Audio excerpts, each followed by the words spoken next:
First பாவக்காயை இந்த மாதிரி cut பண்ணிக்கலாங்க. உள்ளே விதை இருந்தாலும் பரவாயில்ல. இந்த மாதிரி ரவுண்ட் ரவுண்டாக கட் பண்ணி ஒரு பாத்திரத்தில் சேர்த்துக்கலாங்க. இதில் கூடவே கொஞ்சம் கல் உப்பு சேர்த்துக்கலாம். சுடுதண்ணி வெது வெதுப்பான தண்ணியை இதில் சேர்த்துக்கலாங்க. சேர்த்துட்டு ஒரு 5 நிமிஷம் போல் நல்லா இது ஊறட்டும். அப்போ தான் அந்த கசப்புத்தன்மை இருக்காதுங்க. இப்போ இது 5 நிமிஷம் ஊறினதுக்கப்புறமா வடிகட்டிக்கலாம்.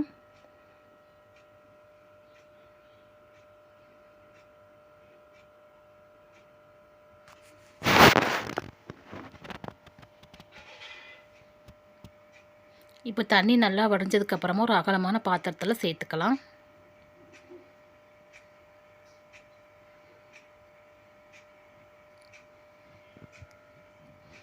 இப்போ இதில் 2 ஸ்பூன் மிளகாய் தூள் சேர்த்துக்கலாங்க. 1 ஸ்பூன் கரம் மசாலா சேர்த்துக்கலாம். 1/4 கப் கடலை மாவு, 2 ஸ்பூன் அரிசி மாவு, 1/4 கப் கார்ன்ஃப்ளவர் மாவு, தேவையான அளவு சால்ட்டு சேர்த்துக்கலாங்க. இஞ்சி பூண்டு பேஸ்ட்டு 1 ஸ்பூன் சேர்த்துக்கலாம். இது எல்லாத்தையும் ஒரு தடவை நல்லா மிக்ஸ் பண்ணிக்கலாங்க.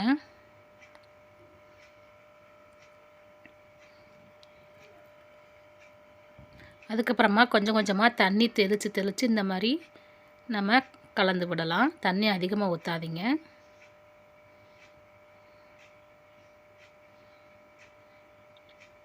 இந்த பாவக்காய்க்கு சில்லி மாதிரியே இருக்குங்க. டேஸ்ட்டு சூப்பராக இருக்கும். நம்ம கடலை மாவு போட்டு பண்ணுறதுனால 2 நாளும் கூட வச்சு சாப்பிட்டுக்கலாம். ஸ்நாக்ஸாக கூட நம்ம சாப்பிட்டுக்கலாங்க. நல்லாயிருக்கும். கசப்பே தெரியாது. கண்டிப்பாக ஒரு தடவை ட்ரை பண்ணி பாருங்கள்.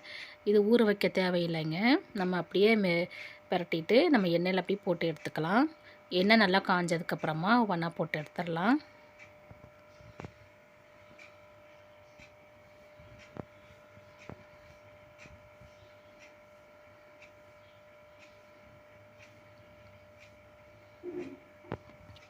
நல்லா இந்த எண்ணெயில் மொறுன்னு நல்லா வேகட்டுங்க.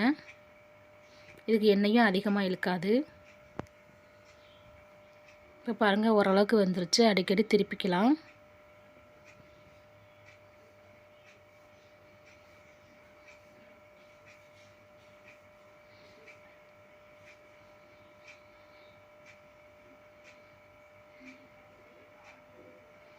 நல்லா மொறுன்னு வெந்ததுக்கப்புறமா எடுத்துடலாங்க.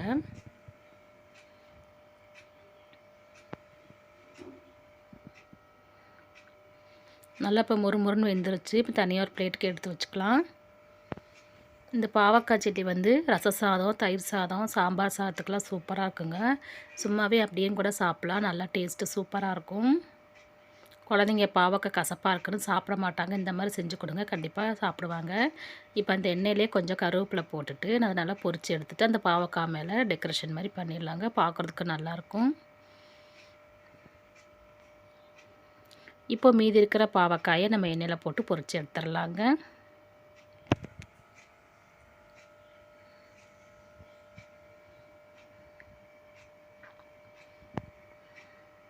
இப்போ அவ்வளோதாங்க, சூப்பரான சுவையான பாவக்காய் சில்லி ரெடி ஆயிடுச்சு. தேங்க்யூ.